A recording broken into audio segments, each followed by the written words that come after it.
Hello everyone. आज हम बात करेंगे 1950 का भारतीय संविधान, जिसकी अगर भूमिका हम तैयार करें तो भारत का संविधान तैयार करने के लिए 1946 में संविधान सभा का गठन किया गया और जिसकी बैठक 11 दिसंबर 1946 को हुई थी।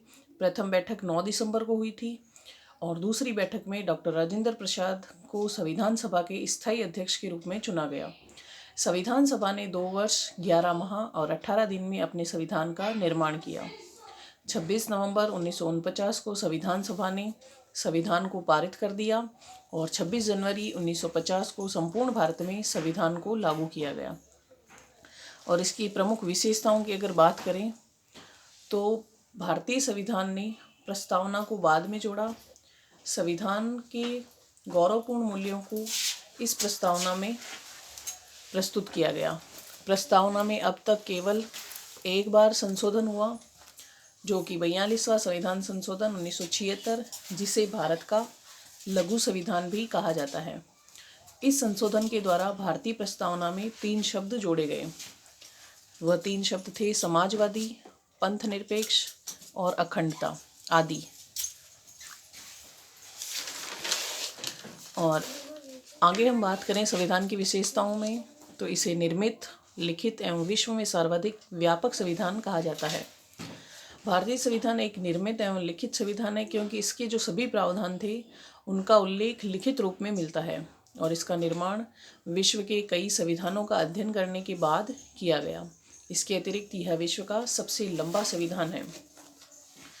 और बात करें संविधान में संपूर्ण प्रभुत्व संपन्न लोकतंत्रात्मक गणराज्य की, तो इनमें हर शब्द का एक अलग ही मीन है। जिसमें हम बात करें संपूर्ण प्रभुत्व संपन्न की, तो इसका अर्थ है कि भारत आंतरिक या बाहरी दृष्टि से किसी सत्ता के अधिकार में नहीं है, ना कोई विदेशी सत्ता और ना ही कोई आंतरिक सत्ता।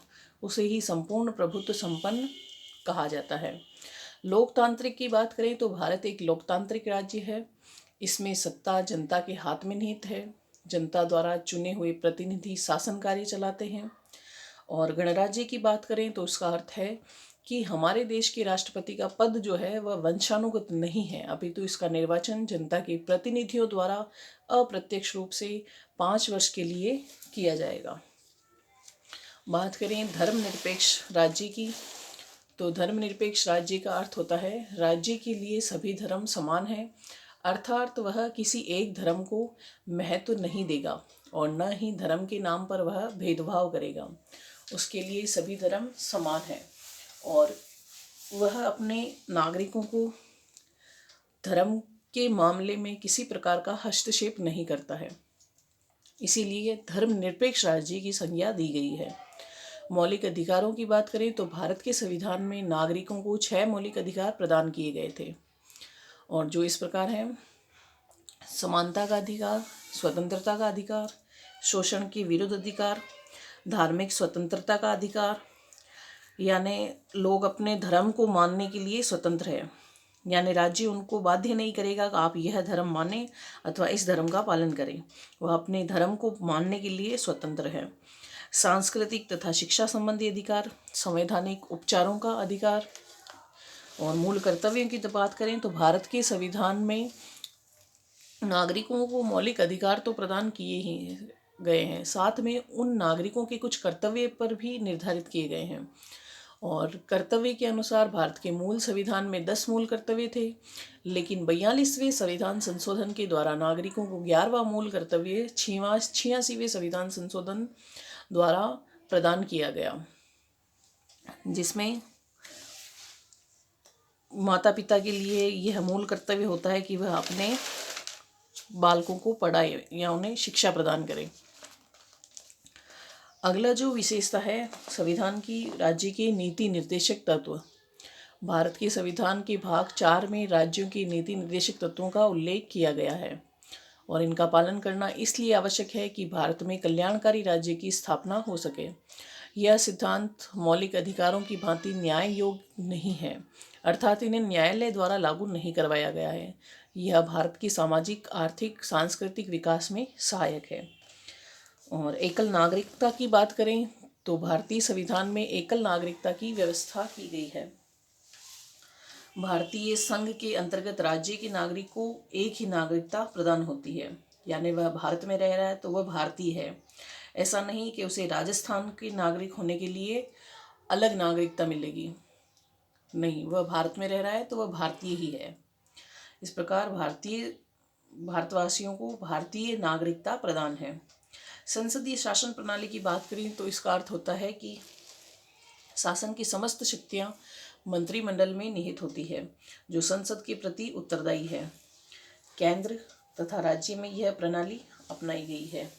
केंद्र में राष्ट्रपति द्वारा, राज्यों में राज्यपाल संवैधानिक अध्यक्ष होता है और वह अपने कार्य मंत्रियों की मंत्रणा के आधार पर ही करता है।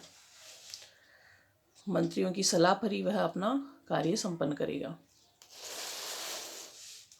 अब बात करें, हमारा भारतीय जो संविधान है वह कठोरता तथा लचीलेपन का समन्वय है, क्योंकि भारतीय संविधान में कुछ धाराएं ऐसी है जिनमें संशोधन करने के लिए दोनों सदनों के कुल सदस्यों का बहुमत तथा मतदान करने वाले सदस्यों का 2/3 बहुमत तथा भारतीय संघ के आधे राज्यों के विधानमंडल की स्वीकृति आवश्यक है। तो इस प्रक्रिया से जो संशोधन किया जाता है वह जटिल प्रक्रिया है और इस दृष्टि से संविधान कठोर है। और दूसरी ओर संविधान में कुछ धाराएं ऐसी है जिनमें साधारण बहुमत से ही संशोधन किया जा सकता है। अगर उस दृष्टि से देखें तो संविधान में लचीलापन है और इसी आधार पर यह कहा जा सकता है कि भारतीय संविधान में कठोर तथा लचीलेपन का समन्वय है। और आगे बात करें हम न्यायपालिका की स्वतंत्रता व सर्वोच्चता की, तो भारतीय संविधान के अनुसार भारतीय न्यायाधीशों की नियुक्ति राष्ट्रपति द्वारा की जाती है। इन्हें केवल महाअभियोग प्रक्रिया के द्वारा हटाया जा सकता है। इस प्रक्रिया या इस प्रकार न्यायपालिका अपने क्षेत्र में स्वतंत्र रूप से कार्य करती है। आगे संविधान की विशेषताओं में बात करें तो आता है वयस्क मताधिकार, यानी संविधान के अंतर्गत 18 वर्ष या इससे अधिक आयु वाले प्रत्येक पुरुष या स्त्री को मत देने का अधिकार भारतीय संविधान के द्वारा प्रदान किया जाता है। यानी 18 वर्ष होने के पश्चात स्त्री और पुरुष अपना चुनाव मत अपने प्रतिनिधित्व को प्रदान करेंगे। और बात करें एक राष्ट्रभाषा की व्यवस्था, तो राष्ट्रीय एकता को सुदृढ़ करने के लिए हमारे संविधान में हिंदी को राष्ट्रभाषा का दर्जा दिया गया है। और सामाजिक समानता की स्थापना के लिए सामाजिक क्षेत्र में सभी नागरिकों को सामाजिक समानता प्रदान की गई है।